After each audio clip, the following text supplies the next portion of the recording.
Oh my gosh, you guys, I have been so excited for this installment of our honeymoon in France. This was Mont St Michele. It is a teeny tiny little island that a big abbey was built on hundreds of years ago. The only way to get in is walking, and this was our breakfast of crepes. They were absolutely delicious. This island is a little crowded during the day, but the good thing was we actually got an Airbnb on the island. So here's me being very serious. And this is the little tiny cemetery on the island. This was our room. It had a beautiful view of the beach. So when tide comes in, the island is completely surrounded by water. It's really cool. This was the most narrow alley I have ever been in. And my beautiful husband James up at the top of the mountain at the Abbey. This was us listening to the guide book, the audio guide, and smooching because it was our honeymoon. This was the center of the Abbey that was really cool, but the view was cool. There was plexiglass, so you couldn't just like leap off into the ocean.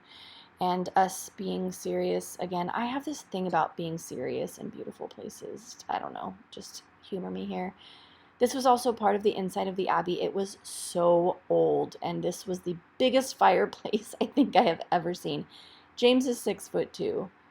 This was the back side of the Abbey, so the side that you don't really see from the entrance of the island. And us being slightly less serious, this was kind of towards the end of the day when people were starting to file out, and we decided to go take a little jaunt on the beach so we could get a better view. We got really lucky. It wasn't super crowded.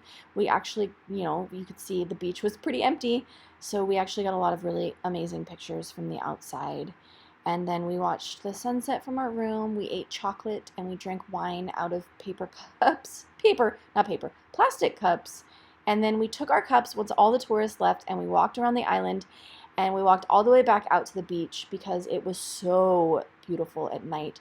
But I'm not kidding when I tell you it was empty. We were alone. There was maybe like 30 or 40 other people walking around, but mostly we had it to ourselves. It was so romantic and so lovely and quiet, and highly recommend coming and staying. Spend the extra money to actually stay on the island. There's a beautiful church there as well.